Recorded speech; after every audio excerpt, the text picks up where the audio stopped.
Witamy Państwa serdecznie. Wita Komitet Wyborczy Wyborców Roberta Biedronia. Nareszcie zmiana.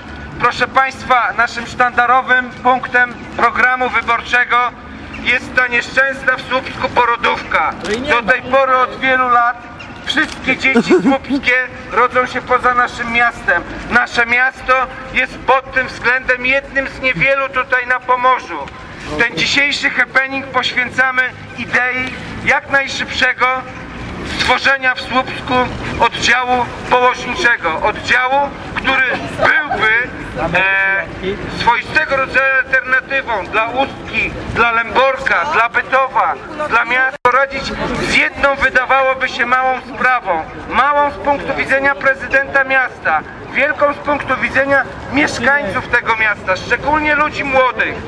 Niestety są oni pozbawieni tej możliwości, żeby rodzić swoje dzieci w warunkach, które są warunkami na miarę XXI wieku. Tym happeningiem chcieliśmy pokazać, że są kobiety, które dzisiaj zastanawiają się nad przyszłością i bezpieczeństwem swojego potomstwa. Te panie tutaj oczekują, mają nadzieję na to, że będą pierwszymi, które urodzą w Słupsku. Gwarantujemy Państwu, że w momencie, kiedy wygramy wybory, kiedy prezydentem miasta będzie Robert Biedroń, to będzie priorytetowe zadanie. Oczywiście tych zadań jest więcej, będziemy je realizowali w oparciu o opracowany harmonogram, w oparciu o opracowany plan.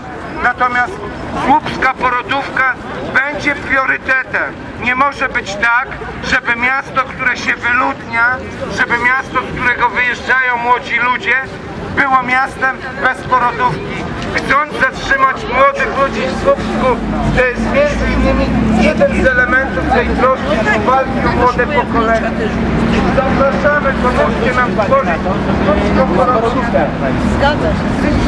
A przy okazji prosimy o głos w wyborach na prezydenta, na pana Roberta Biedronia. Proszę na mnie głosować.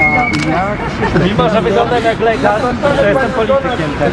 Panią, bo obawiamy się o Pani Najlepszym. Zostałem wybrany w tym roku najlepszym posłem na Gdzie Pani będzie rodziła swoje dziecko? W Słupsku? Cały w parlamencie? A gdzie?